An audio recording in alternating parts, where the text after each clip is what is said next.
but good evening. I hope this time works for you, 7 o'clock. You're supposed to be coming in from a hard day's harvesting, but if you're harvesting hard, you'd still be working now. But I suspect most of you had a bit of rain today as well, which we haven't in Cambridge. I'm very bitter about that. Anyway, the first speaker is Aleister Legge, who has provided great support to the VI over the last couple of years in providing data and taking part in our discussions and giving us guidance with his experience as a catchment manager with Affinity Water. So over to you, Alastair. He's gone. Oh, there we go. Thank you very much, Jim. Can you see my screen okay? Yep. Fantastic. Well, thank you very much for the introduction. As mentioned, my name is Aleister Legge. I work for Affinity Water, a drinking water company based in the southeast of England. But tonight I'm actually representing Water UK, which is the water industry trade body. I represent all of the catchment management teams across all of the water companies around challenges with pesticides and other issues. I'm going to give a very brief scene setting overview of the challenges that the water industry in the UK has with oilseed rape herbicides. So, there we go. So what we do as part of our network is we collate monitoring data. So this is samples taken from all abstractions across the water companies and pull that together to really set out the context and the challenges that we have with various pesticides. Now, I'm going to show a couple of graphs for the period September to December 2020, and then through to, sorry, I've got a little bit of feedback. I'll try and continue. Yeah, so the graph that I'm showing, the graph I'm showing at the moment shows a number of active ingredients, including some of the oilseed rape herbicides, prophysmide and carbetamide. This is collated by 16 of the water companies who were very kindly voluntarily provided data during that period. The graph shows the maximum individual concentration for each of the actives detected, and in the legend at the bottom next to each of the actives is the number of detections above the 0.1 drinking water standard. So as an example, for prophysmide here, you can see that there were 98 detections above the drinking water standard across UK water companies during this period, and a maximum concentration of 17.39 micrograms. So that particular maximum peak that we saw is over 170 times the drinking water standard. You can also see carbetamide, although we've had fewer detections across the industry during that period, the maximum concentration was also very high. And this repeated into the start of, or the late kind of winter through to spring of 2021. As you can see there, during that period, we had 87 prophysmide detections and 13 carbetamide detections across the industry, with a maximum concentration of almost 1.5 micrograms per litre. So as you can see, some of the maximum concentrations pose a particular challenge because they're significantly higher than the drinking water standard. Now, I want to give an example from Affinity Water's River Thames abstractions, just to give a feel for what we generally see with prophysmide every season. I'm showing data here dating back to 2010. For 4 of our large water treatment works in West London that supply around 1.5 million customers every day. Now you can see the dotted line across the chart is the drinking water standard of 0.1 micrograms per litre, and that you can see, you know, with the exception of one season, we regularly see detections well above the drinking water standard. Now, it's important to note that the oilseed rape herbicides and prophysmide in this case can be removed via water treatment. It varies from treatment works to treatment works, but on average, we get at Affinity about an 80% removal rate.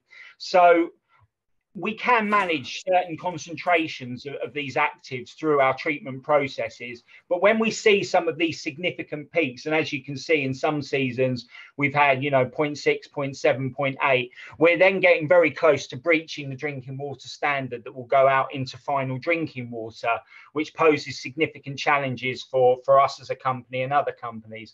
And if you think back to the previous slides where we've seen detection significantly higher than those, you can maybe appreciate the challenge in terms of providing wholesome drinking water that water companies face.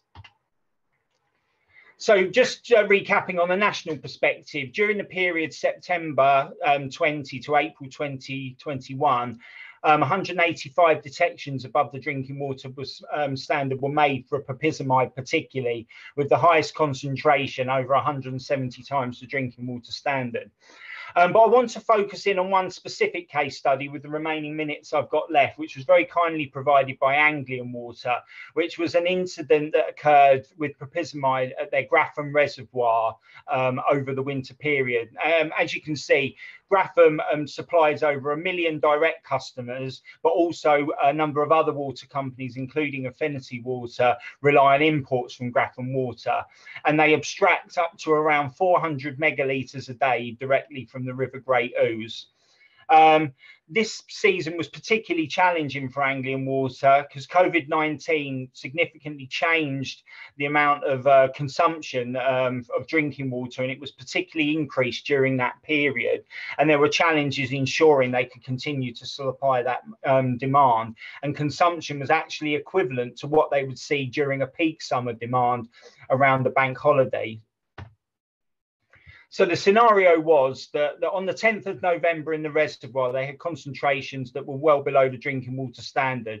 But as of the 22nd of January, the concentrations were starting to go above the standard. Now, in the river where they would pump and fill the reservoir on the 18th of January, the concentrations were, significantly higher, at just under 5 micrograms per litre. And then on the 25th of January, that had decreased. So they had a real issue there. And on top of that, during that same period, they were receiving forecasts of heavy rain and snow over that weekend, which could further increase the prophyzmide concentrations.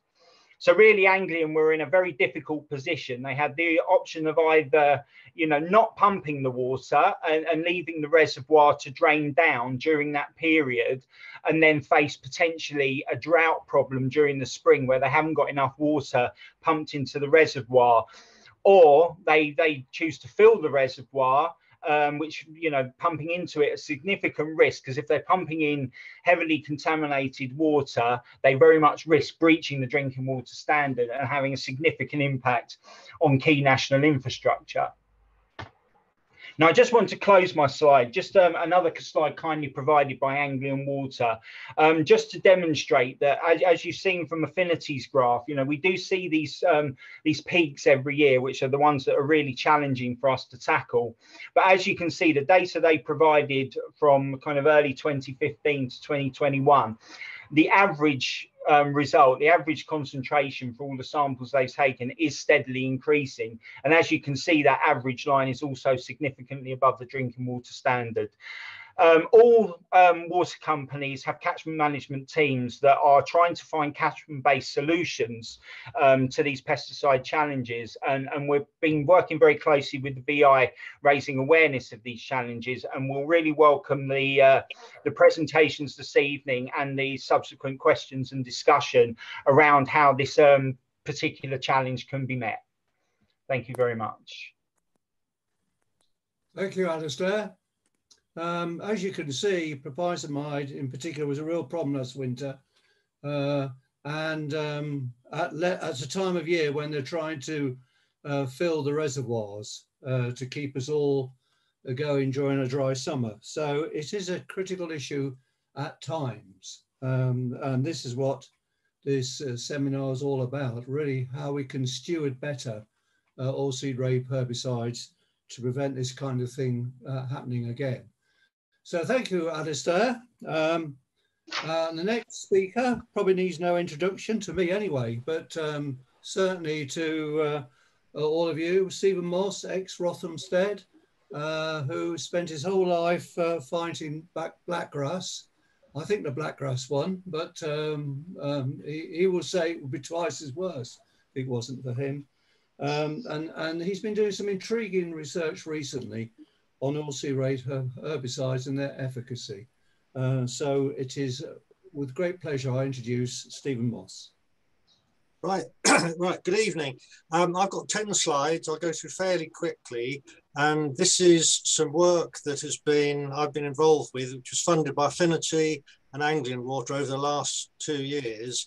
Basically, seeing if you can place more reliance on clethodim.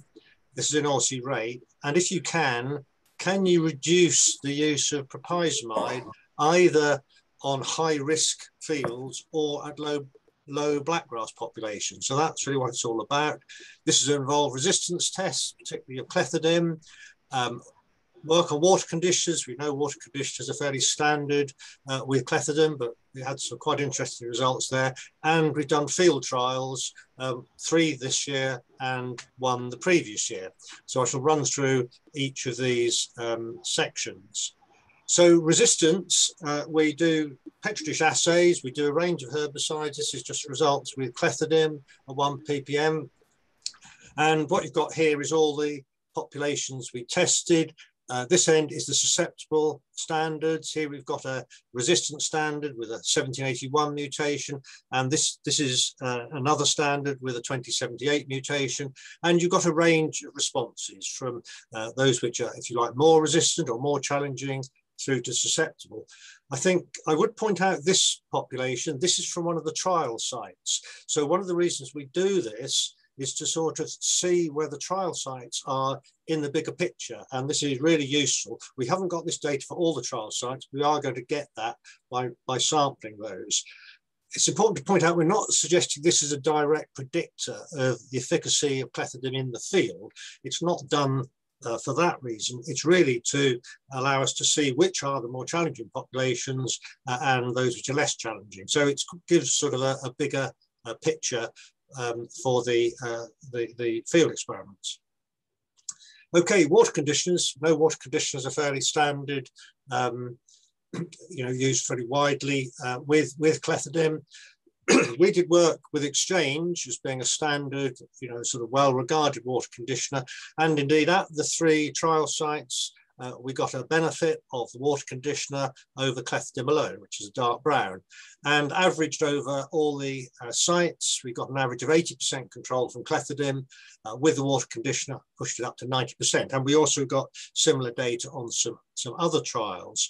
Should point out, this is the site which I showed in the previous slide, where it was at the more challenging end, if you like, more resistant end, if you like, in the petri dish resistance test, but we were still getting very good control of clethodim in the field. So that was a really good result there. We have done some other work, which I'm not showing, done with Charlie Riches down at Long Ashton, where surprisingly, we found no evidence that water hardness was affecting clethodim activity. We got a benefit of using Exchange, but that benefit was the same in deionized water as in low, medium and high hardness waters. That was rather not what we expected. If the Exchange is working by sort of sequestering the calcium ions, but it also reduces pH, and that seems at the moment to be the key factor, that reducing the pH of the spray water is increasing the activity of clethodim regardless of water hardness. We need to validate that. We've only done 1 experiment so far, but we are hoping to do validation work, because if that's true, then the implications are you should always use a water conditioner regardless of the water hardness, or whether you're using rainwater or whatever. But that does need to be validated, but it was quite an interesting finding. Okay, field trials. We've done 4 trials. The 12 main treatments are here. We have prophysmide at 3 rates. We have the maximum rate, so the field rate, and the reduced rate. We have clethodim at field rate, plus or minus water conditioner. And then we have the sequence of clethodim followed by prophysmide at the 3 rates. We did also do work with carbetamide, but I'm not going to say really anything about that, with carbetamide probably going. And the clethodim was applied at the normal time, and so was prophysmide. So this is just results from one trial, Twyford, but all of the trials have shown very similar results. And we have a reasonable blackgrass population, 170 blackgrass plants a square metre. Some of the sites were a bit higher, some were lower, so it's a reasonable amount. Clethodim was giving a good reduction on its own, even better with the water conditioner. Prophysmide, there was a dose effect, higher the rate, the bigger the reduction. But when you had the sequence, we were getting very good control across the board and no evidence that you were losing activity by reducing the rate of prophysmide. And that was true on all 4 trials. And as I say, the results were very similar. Carbetamide actually worked well as a follow-up, as did a mixture, but as I say, carbetamide's going. So we got some nice data from 4 trials. This is what one of the trials looked like, the Twyford site. This was a photo taken by Alan Dewar, his son, with their drone, and all the green patches are either the untreated or the prophysmide treated patches, where the prophysmide was still working. As you know, prophysmide can be painfully so to work. So probably need 12 weeks after spraying to know how well it's worked. And this was taken in January, but it did actually show how the clethodim had worked very well at this site. And previous year, Essendon, we had a trial. This was on a lower blackgrass population, about 25 plants a square metre. And this was the what it looked like in April. The blackgrass had tilled out. This is on untreated. Where we had used the sequence of clethodim followed by reduced rate prophysmide, we'd had very good control. The crop was a bit thin here, but no evidence of lots of later emerges. So really looked quite promising. Okay, what we have seen on 2 of the trials this year is evidence of prophysmide movement. This is the trial at Loddington, where we have an untreated plot and prophysmide has wiped out half of it. And we saw this at the Loddington site, and the Great Staunton site we actually lost because there was so much movement across the site. No movement at Twyford, and it was really significant. The Twyford was a level site. Loddington had a slight slope, a bit more of a slope at Great Staunton, but these were by no means steep slopes. I mean, you can't even see, appreciate there's a slope here. And the movement was always, I'm sure it's not spray drift, because the movement was always down the slope. So, this was something which we actually saw part of the problem, albeit in a wet year, I accept that. Okay, this is the last slide. This is just to highlight the problem. If you sort of think there is the possibility of encouraging farmers to use less prophysmide on high risk fields or low blackgrass population, what are the challenges? Well, I did do a paper in 2019 more generally about why farmers are reluctant to adopt non-chemical methods in place of herbicides. And this is my list of 16. It's the longest list anyone's produced. That's my claim. But some of these are actually very relevant to this issue about trying to get farmers to use less herbicides. It's prophysmide in this case, but it's the same, with other sort of herbicides too. There's the more complex and time-consuming to manage, the inconvenience factor. Risky, of course, if you reduce rates, there's increased risk of variable and less predictable control. Little visible evidence of immediate success. This is perhaps the one original item in this list. I haven't seen anyone else, in other papers highlight this, and I think it's actually really quite important. If you do anything on a whole field scale, whether it's cultivations or delayed drilling or anything, you've got nothing to compare it with. A farmer cannot know how well that has worked. He cannot compare it with a standard. In experiments, of course, we see that. We have different plots, we have untreated and all that. You can see it. As a farmer, you cannot see how well it's worked. And I think it's really quite an important point, the psychological effect of he doesn't really know how well something's worked in the field. It's risky for the agronomist and consultant. We've seen this. We know agronomists who think this is completely daft and wouldn't recommend it at all. And of course, there's less return to the supplier of herbicide. There's no point beating around the bush. This is clearly a factor. If you're selling chemicals, you don't really want to reduce your sales. I mean, that's nothing wrong with that. That's what companies are about. No compensation following control failure. Clearly, if you're cutting rate, you know, and then you go to a company and say, well, you know, I haven't had very good control, they'll say, don't come crying to me, quite rightly, you know, because you haven't used the recommended rate. So this is, you know, a relevant factor. I'm not trying to dispute that. Short-term priorities, I think this is a problem with farmers often thinking, well, I just want to control blackgrass. I can't really think about the long term. In fact, we might lose prophysmide in the future. Tend to have a very short-term view. Maybe that's changing, and certainly some farmers will have a longer-term view, but it's certainly a general issue.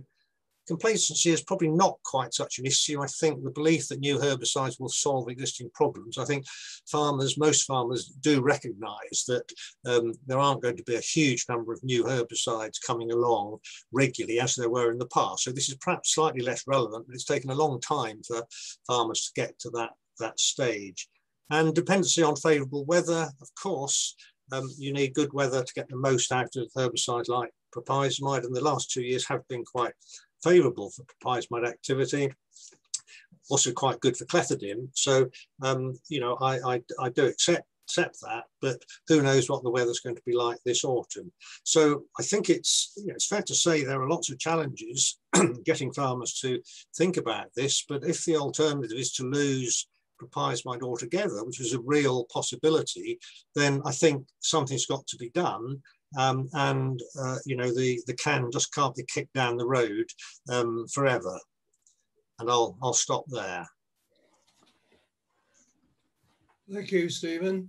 Nice set of data and a convincing argument, but of course the weather has been rather favourable to herbicide activity in oilseed rape the last couple of years. So there's still issues to be resolved, as Stephen said. And to take this further is Eric Bardsley from Corteva, who is the main authorization holder of prophysmide, and he's a field scientist in that company. So over to you, Eric. Yeah. All right, everyone. You should be able to see Eddie, sorry. No worries. I wrote down Eric on my notes for some reason. You're all good. I know you're ready. Yeah. I've got 6 slides to share with everyone this evening. We've zoomed in on prophysmide. I'm just going to take it back out as a more broader consideration of stewardship from a manufacturer's perspective. And then we'll lean back in towards product stewardship and then back in more specifically to prophysmide.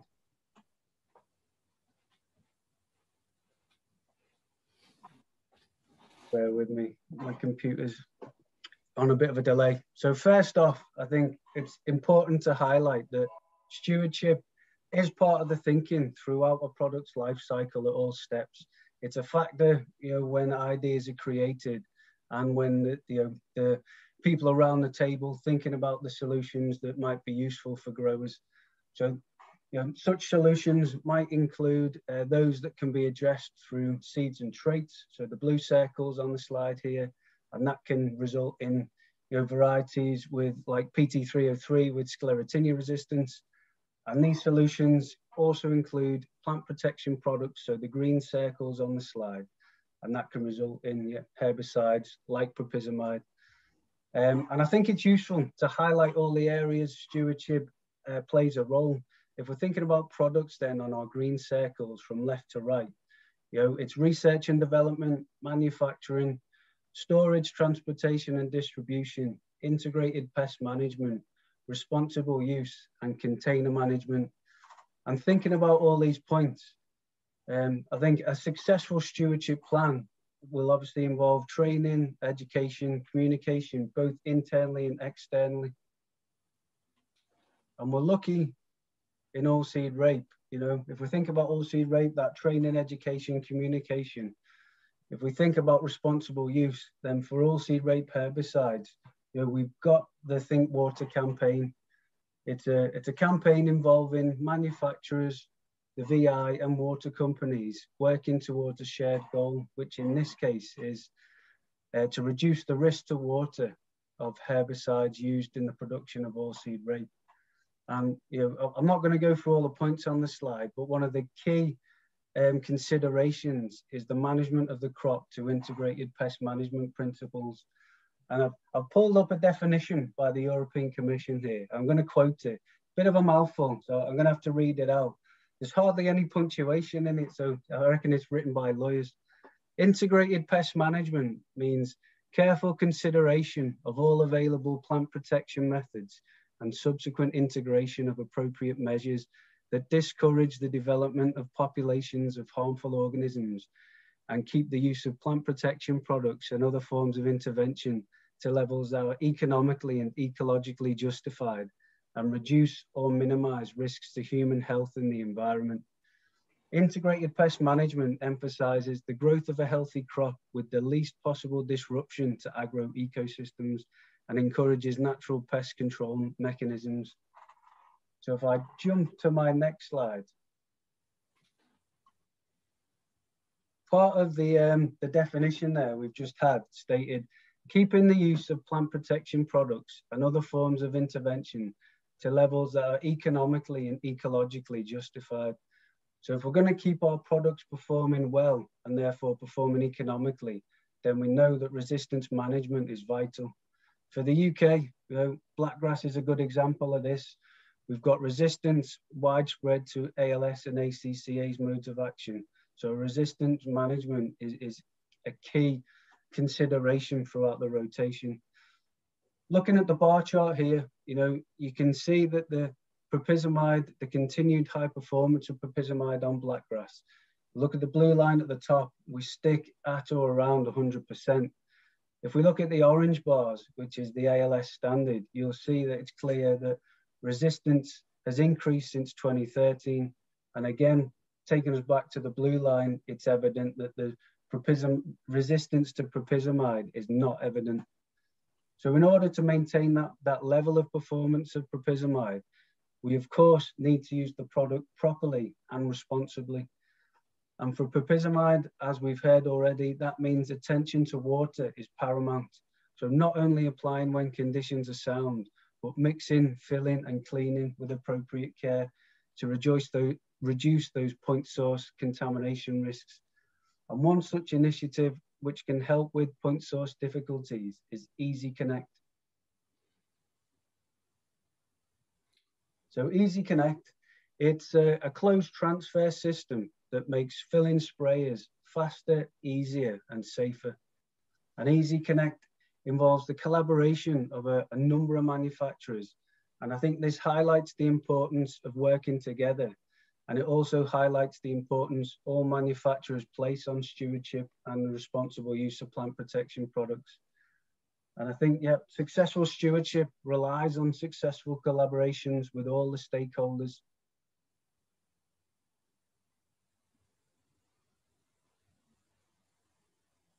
Bear with me. Okay. And I think I've got, sorry, the key is finding the common goal. So for prophyzmide, it's easy. We all want and need the same thing. Growers need the active on the field, available for take-up by grass weeds to ensure excellent control. If it leaves the field, it's not going to perform its function and it's money down the drain. And any other stakeholder involved in this, I think, needs exactly the same thing. So stewardship then is about finding the ways that work to achieve this. We've got ongoing field work with both Anglian and Affinity to explore strategies to reduce the risk to water. And we'd welcome working with any water company. And lastly, my last point, I would like to advise everyone, visit our website, visit the VI website to get further info. There's plenty of good information out there. Cheers. Thanks, Eddie. Sorry I jumped in too early there. You made a great point about thinking about the whole rotation and rather than just thinking of this crop, because there's a substantial minority of crops sprayed with prophyzmide twice at oilseed rape, because farmers have set a very high bar for the control needed in the oilseed rape to keep their rotation going, and they should be looking elsewhere in the rotation probably to try and alleviate some of the pressure in the oilseed rape. That's a little hobby horse of mine, and I apologise for mentioning it, but it is an issue. So thank you, Eddie, and We now go for a view from the field from Alice Connors. Alice Cannon, I got my names all wrong tonight. Alice Cannon, who works for pharmacy. She's a field support manager in the Midlands. So let's hear your view on this issue, Alice. Thank you. Yeah, I've got a few slides here to share with you. So kind of coming at this from the field perspective, I'm an agronomist in the field. And I was asked to talk about integrated crop management for blackgrass control. There we go. So your traditional blackgrass control for cereals particularly, you might have yourself a traffic light system indicating where you've got bad blackgrass and therefore targeting those fields in a different way. That might be through stale seed beds, delayed drilling, increasing your seed rates to give increased crop competition, and use of pre-emergence. Now, the problem we have with rape is that not all of these systems and options are viable to do. So how else can we control it? So I'm going to come straight into chemistry because obviously that's been talked about a lot so far this evening. And we've mentioned curve and prophyzmide. We've got very little resistance in the oilseed rape herbicide armoury. Now that's obviously helpful from a blackgrass control point of view, but we've got to use it in a way that it works. Stephen Moss and others have hinted that actually we need to look after this chemistry, otherwise it's not going to work for us in the future, and so therefore it's using it properly. Now I apologise here that using less prophyzmide was stated, and I've got here using high rates, but cultivation strategy is also part of the plan. So you can see here in a trial done a little while ago actually, but you can see the blue bars are ploughing. I don't know if everyone's videos are over that, but you've got ploughing, direct drilling in the pink, broadcasting in the purple, and disc drilling in the yellow. And as you can see here, the more you invert the soil, the worse your control becomes with chemistry. It also takes longer for a ploughed system. You've got to wait until the depths of winter before you get the control that you are after through the use of prophyzmide. So we all know it works in the top, explaining probably this plough trend you've got here. And therefore, from an agronomist point of view, I actually try and get my growers to go earlier with the prophyzmide. Now, I will lose persistency with that. We all know it should be below 10 degrees of soil temperature, but I'm trying to target the blackgrass whilst it's in those top few centimetres to get the most out of it. We've already seen tonight, so I'm not going to go into this, but sequencing of blackgrass products again helps the actives to work, and you tend to get a better outcome. The most important bullet point here is that we have no chemical options for the spring, and therefore we are reliant on a competitive crop. So I'm going to move out of chemistry now, and I am going to go into some alternative controls. So stacking the cultural controls is just important as those in the chemistry. There's quite a few bits of information to go on here, so I'm going to fly through them and ask questions if you wish at the end. So rotation. If you have a bad blackgrass field, should it really be going in with rape? Are there alternatives that you should use instead? Spring barley, linseed or beans if you're after another break crop. Think about your rotation. It's not a short-term fix. Your rotation should be a long-term strategy. Are there heavily yielding fields or crops beforehand? Nutritionally, what effect does that have on the rape? As will SU herbicide use in preceding cereals. Often we follow winter barley with rape, and therefore SU use is common. And again, coming down here to rotations, 1 in every 5 or 6, which unfortunately isn't as common in the field as I would like it to be. Stubble and straw management.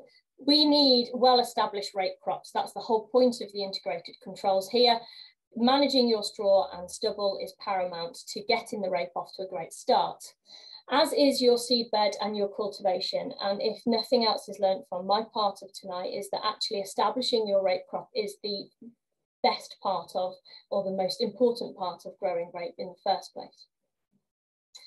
That also is helped by having good soil health, allowing proper nutrition and moisture retention. Seed rate, size and depth is also paramount. We look a lot at seed rate and we change that between conventional and hybrid varieties, but actually what we should really be looking at is plants per metre squared. Pre-winter, you're wanting 35 to 40 established, and therefore we might have to change that, irrelevant of the variety or type of rape that we are growing, to suit the soils that we have got and the drilling time that we are drilling in. So I'll go on to variety choice a bit more here. And actually, I've stolen this slide from BASF, as you can see. It might be conventional, it might be hybrid, which works for you. Actually, I would encourage you to trial and error on your own farm with your own systems in your own soils. But this is an example here of Clearfield. So this is going back to establishing that strong rape plant that will outcompete your grass weed problems. So pick your battle, basically, pick your weapon to fight the black grass with. Placement fertilizers, I'm not going to dwell on this. I think pictures are going to speak louder words than what I can.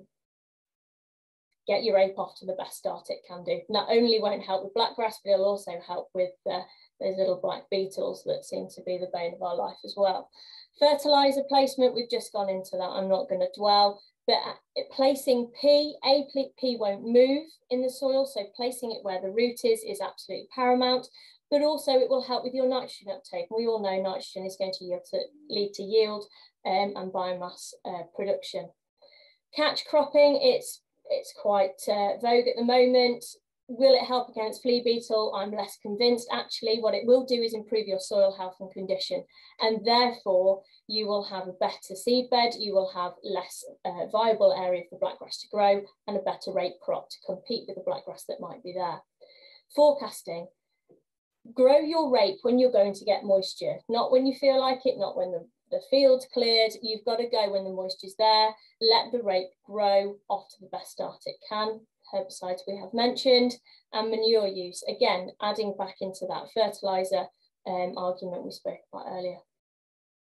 So again, I'm not going to dwell on this because I'm running out of time, but unfortunately blackgrass isn't the only issue we've got, and actually cabbage stem flea beetle obviously is a massive issue, and thankfully drilling earlier is better for both of those arguments.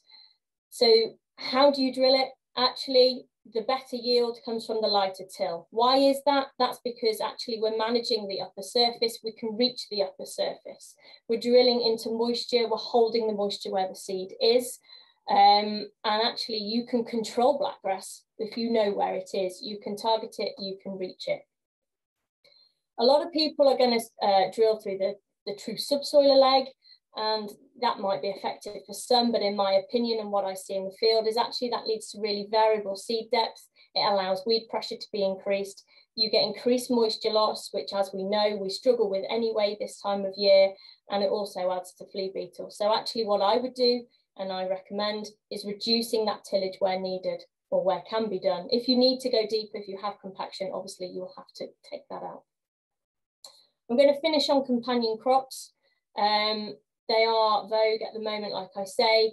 Brassicas aren't always the best for soil health. The bacteria in the soil doesn't favour a brassica root, and therefore actually companion cropping is very effective at improving that soil health, improving the condition of the soil, and therefore making it less likely that the blackgrasses want to grow in there. It's going to outcompete it. You're kind of picking your weeds by growing a companion crop. Here's the list of the ones that have been most effective for me. Actually, I avoid the mustards because I find them too aggressive, and they outcompete the rape if you're not careful. And I will finish on the summary slide there.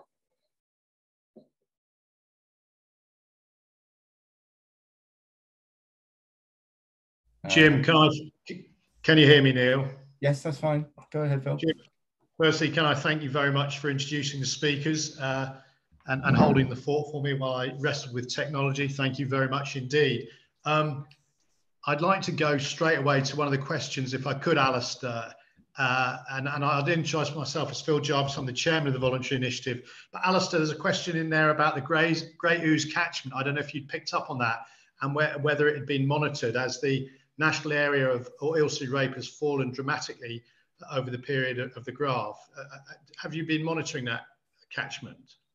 So I can't speak specifically on the Great Ouse catchment because it's actually an Anglian water catchment, not an Affinity water catchment. But from the perspective of Affinity catchments that are impacted by the oilseed rape herbicide, yes, we do. We track every season the rotation and where OSR is grown in our catchments. We implement additional monitoring through all the streams and tributaries in those catchments as well, particularly increasing the frequency over winter, so we can really pick up on any concentrations where they're coming from, and then track that back to field to farm and have discussions there.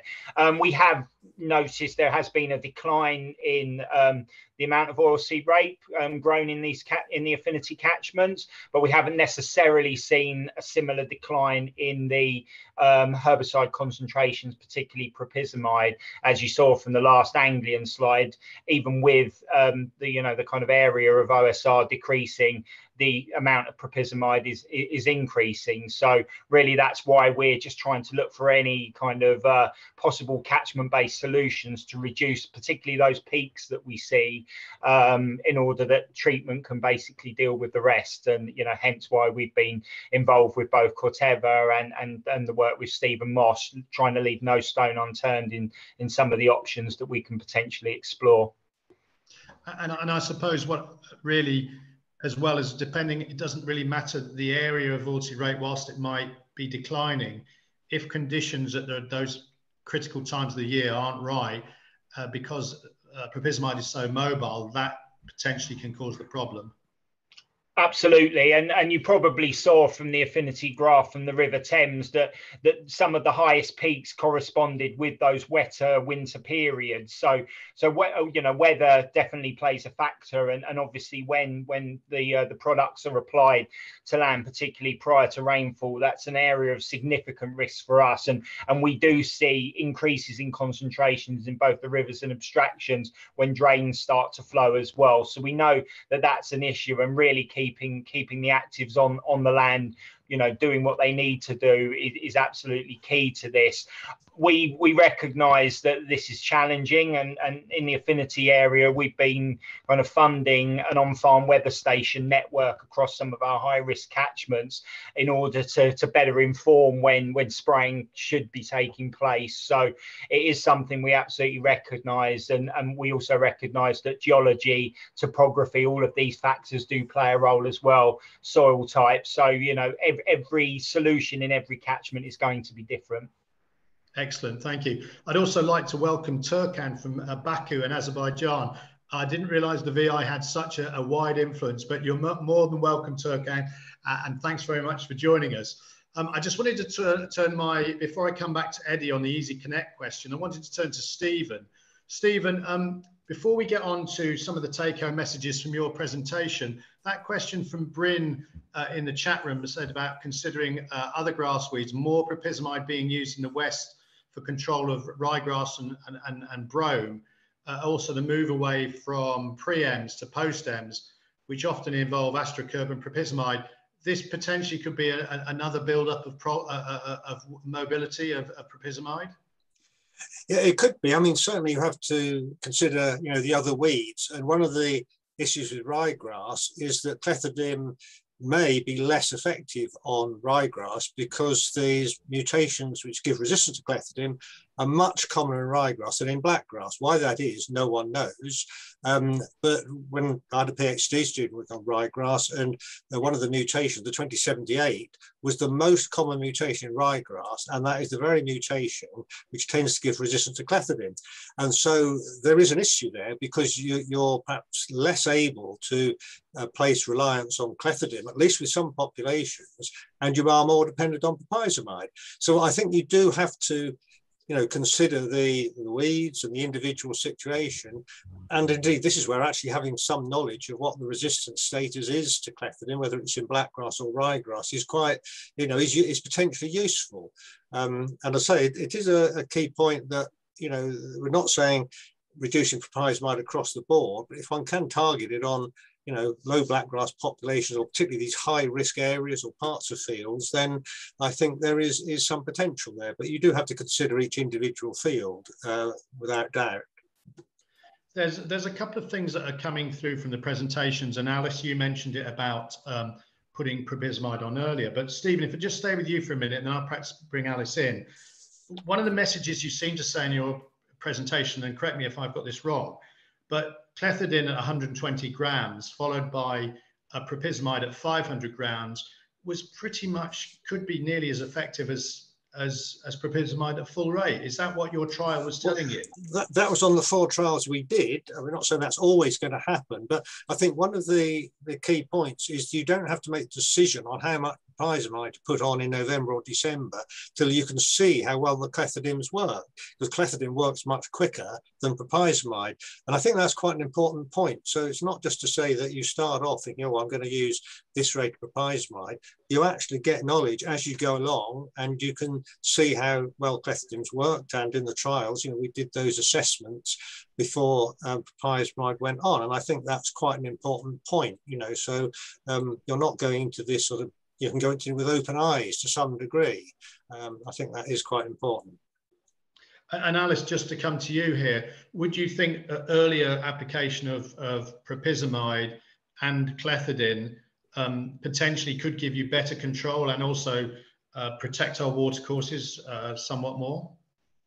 Yeah, I've been playing around with different sequencing now for a few years, and especially with the earlier drilling of rape, you know, as of three leaves, you can sort of start with your herbicide safely. Personally, I kind of compromise the persistency, which I know comes with the later timing. However, so does you know, the water and the rainfall that we have. So I get better control and I sleep easier at night knowing that actually it's a safer application for our waterways too. Yeah, I just get better control from the early time. I bring the whole sequence earlier. I don't just do the prophysmide earlier. And while I've got Stephen and your attention, we mentioned quite a lot about active ingredient in the field and a lot on IPM. But what do we think after that as mitigation around things like buffer strips and things, you know, against water? Would we be encouraging that where we're growing oilseed rape? 100%. Oh, sorry, Stephen. You go. Yeah, I think all these IPM things can help. I mean, I think they're all good stuff. I guess the point I would make is these have been around for many years. I mean, the data that Alastair showed, you know, shows that this problem is not going away, but many of these IPM strategies have been promoted for many years, and yet that hasn't stopped the problem increasing. I think that is the bottom line. Everyone's got to face up to why that is, and is it down to this aspect of it's hard to get farmers to adopt some of these, you know, integrated strategies. Yeah, and I suppose the other thing is to just in this new era we're moving into, where environmental protection seems to be coming more to the fore, that we make sure as that oilseed rape goes round fields that may well be more vulnerable or closer to watercourses, we are actually adhering, recognizing, because I've seen some photographs you've shown me about how mobile that prophysmide is.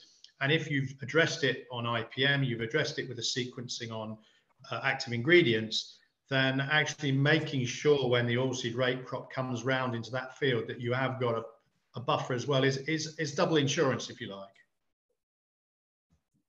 Yeah, no, I agree. You know, I mean, I think it is the width of the buffer. You know, buffer is, as you know, we saw examples of you know, quite wide buffers where prophysmide had gone right across it. You know, one of the farmers we had a trial did show us that, and he hadn't done anything wrong or anything illegal, but you could see, you know, it killed out the grass across the buffer, right down to the ditch, you know, which was very close to Graffham.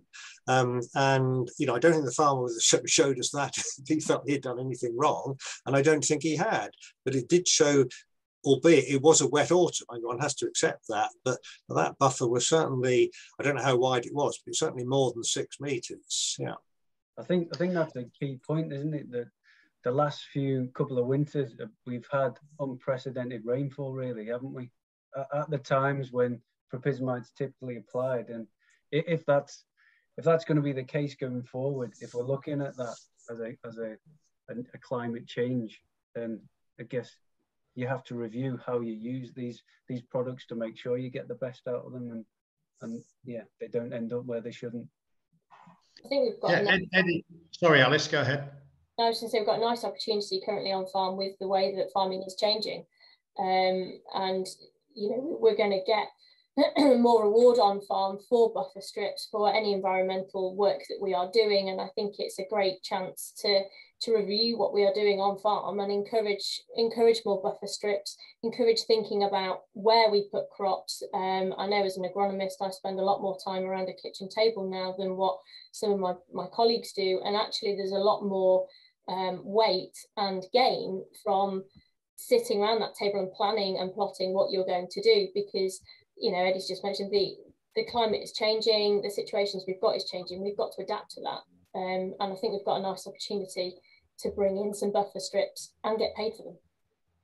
Okay, thanks very much, Alice, and we'll return to that subject in a minute. I'm just going to bring in Alex Nichols at the moment, and Alex wants to make a point. So Alex, I don't know whether you can unmute yourself and put your point across. Yeah, good evening, everybody. Yeah, thanks for that. Yeah, just a point really. Andy Bailey, that used to work for whatever, he was really like Mr. Prophyzmide, and one of the things that he was always keen to point out is that Prophyzmide does actually bind to soil quite tightly, and actually for us some of the major kind of pollution problems were where soil was moving off of the fields carrying the Prophyzmide. I'm not so sure about kind of some of the things we've seen of Prophyzmide movement in those trials. I would have thought that was spray drift personally, but I think it is worth thinking about that, and that was why a lot of the kind of whatever stewardship was about having you know, grass buffers or wider non-vegetated buffers that would actually stop the soil from then the soil with Prophyzmide on entering the watercourse. So I think that does kind of need considering, and also that would perhaps explain why in 2020 with that exceptionally wet weather some of the soil was moving, and that was why there were those high spikes in the Hughes catchment. It would be fair to say, Alex, that I've often thought of Prophyzmide as a bit of a Jekyll and Hyde, in the fact that there's a cut-off date because of efficacy on a following crop, a cereal crop, but there's also this business of being very mobile. So there are a number of challenges caused by Prophyzmide. I wonder whether we could just go back. So thanks, Alex, for that. I wonder whether we could just go back on the points that Alice was making, and Eddie, you talked about them in your presentation as well. And this is about the future direction of payments and future direction of sustainable farming. And my specific question is around IPM. Now, there's been a lot of talk about IPM being promoted and encouraged in the transition. Do you think we need to be a bit more specific? Because it seems to me that we've talked about it in general terms, but is it DEFRA or is it the industry? Who needs to be more proactive in this approach? Because it seems to me that DEFRA sort of are doing habitat standards and soil standards, and IPM sort of come to a bit of a, well, we're thinking about it. I don't know if Alice, whether you wanted to start on that, and then I'll go to Eddie. I think that's quite a difficult one. I think there's always going to be a knowledge transfer as well, that a gap from policies that are coming out to on-farm level. And I think I see that currently as part of my role. But it's quite difficult to keep in touch with all of that, especially as it's changing a lot. I would say yes, actually. I think there has been a loss of IPM. I don't think it's lost as in forgotten about. I think some of the policies that they're putting forward relate quite nicely to IPM. It's just they're not advertised together and joined up. I think it's that joined up thinking. And if you've got your influencers on farm and a farmer that wants to do IPM, you can definitely use a lot of those policies to help create an IPM approach to your farm. Yeah. Eddie, if I might just slightly rephase it to you, now you've thought of your answers.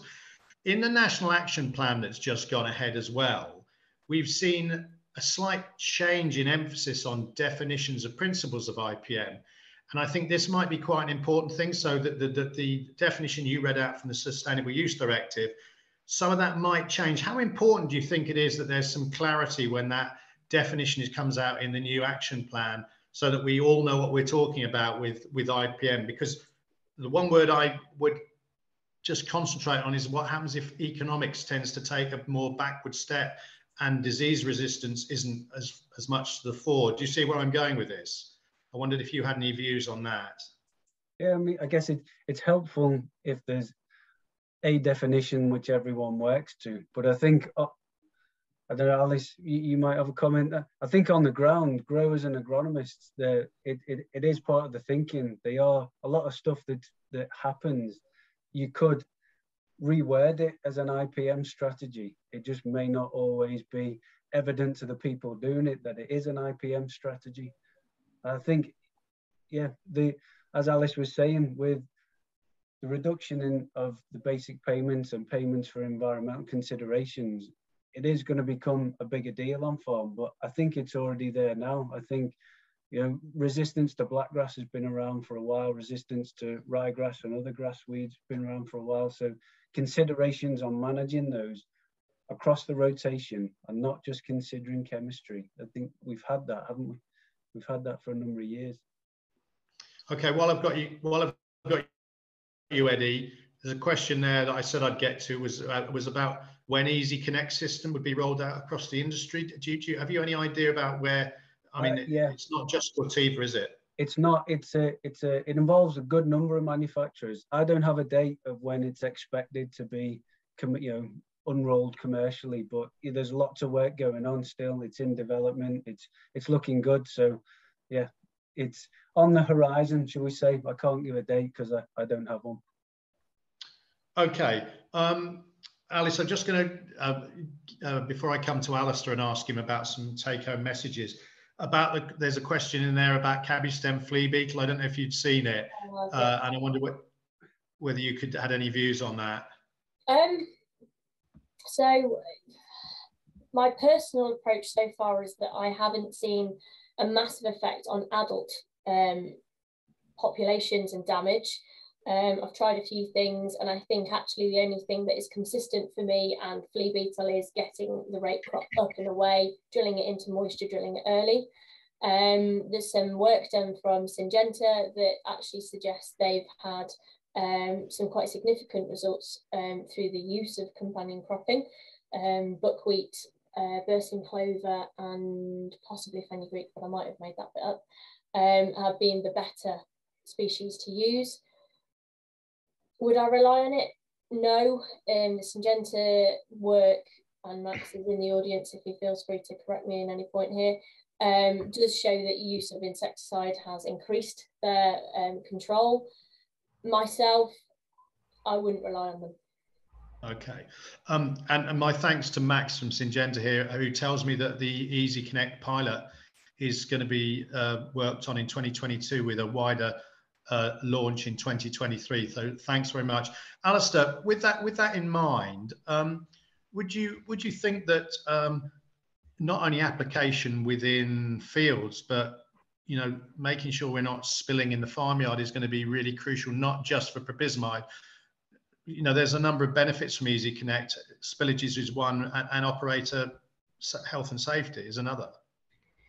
Absolutely. I mean, we've been able to identify a number of point source issues that have come out of yards through our catchment management work, and we've been able to eliminate some of those through working with the farmer and the land manager to kind of understand what went wrong and how we can fix it. And I think any solution that can tighten up the way that pesticides are handled and applied is going to have an overall benefit. We've just got to reduce the overall loading of these pesticides, across the board, getting into water.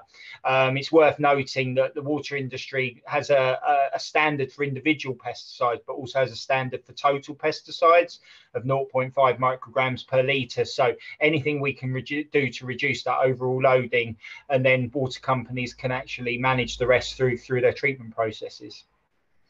Okay, thanks very much. We've got about 10 minutes left now. So just wanted to turn to a point from Ed Bradley that's in the chat room there. And Stephen, I might come to you first as someone who's done quite a lot of trials here. Further to point on soil conditions, would the presenters think that measuring soil infiltration rates pre-application of propysmide be an important method? I'm not quite sure how you do that in very wet soils, but what do you think? Is there any way we can look at potential using perhaps digital technology or something to measure infiltration?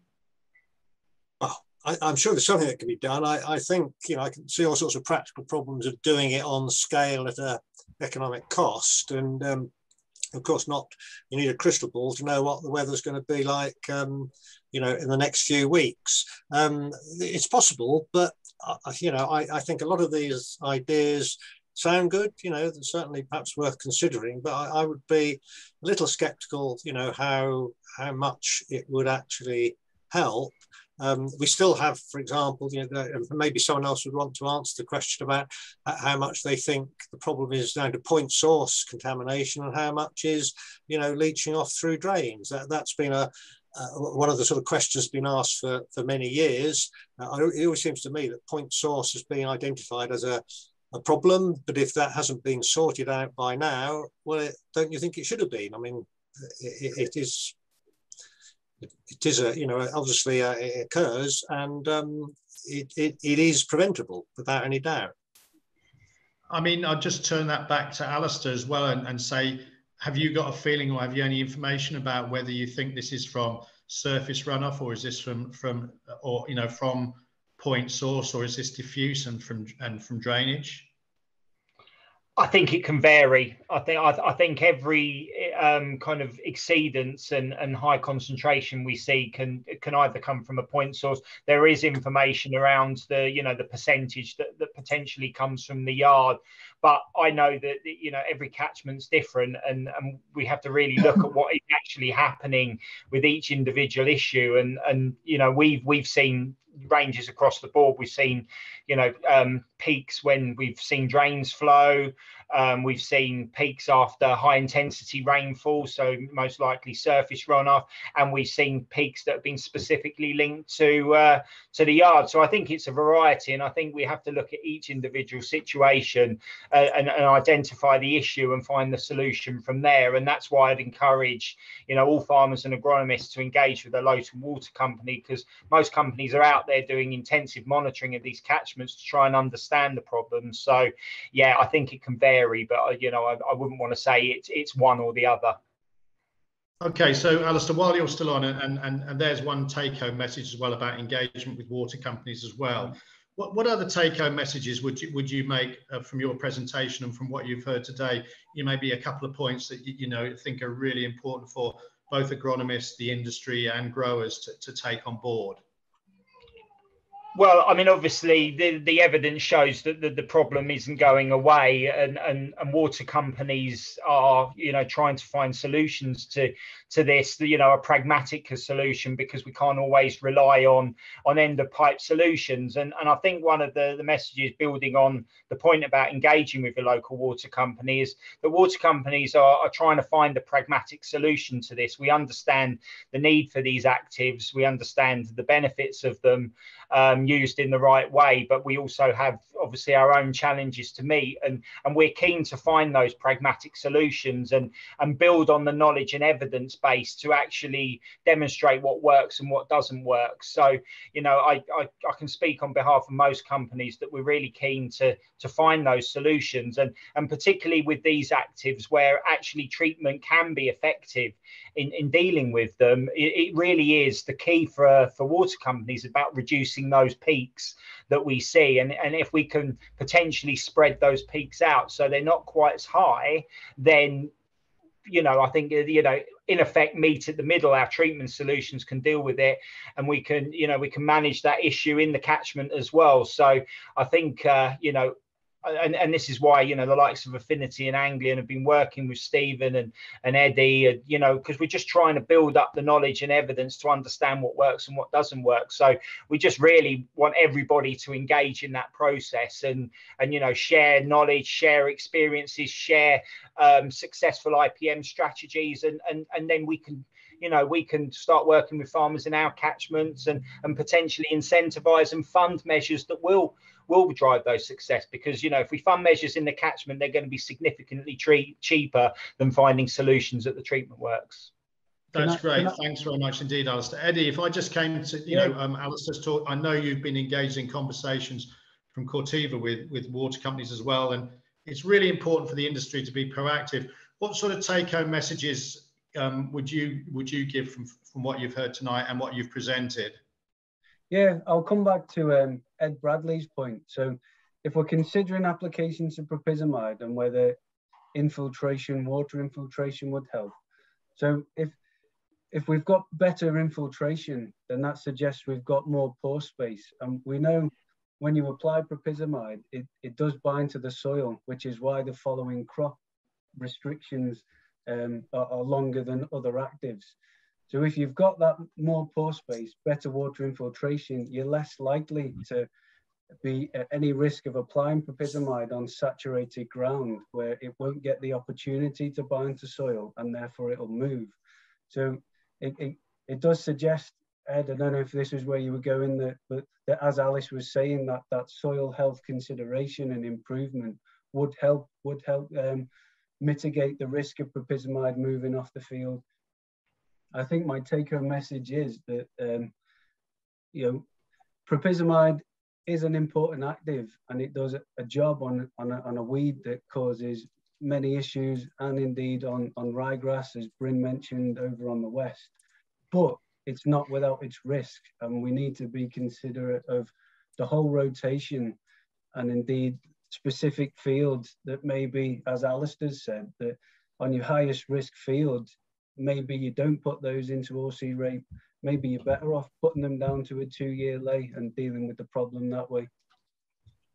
Thanks very much, Eddie. And Alice, your sort of closing comments and take-home messages about perhaps the IPM approach down on the ground.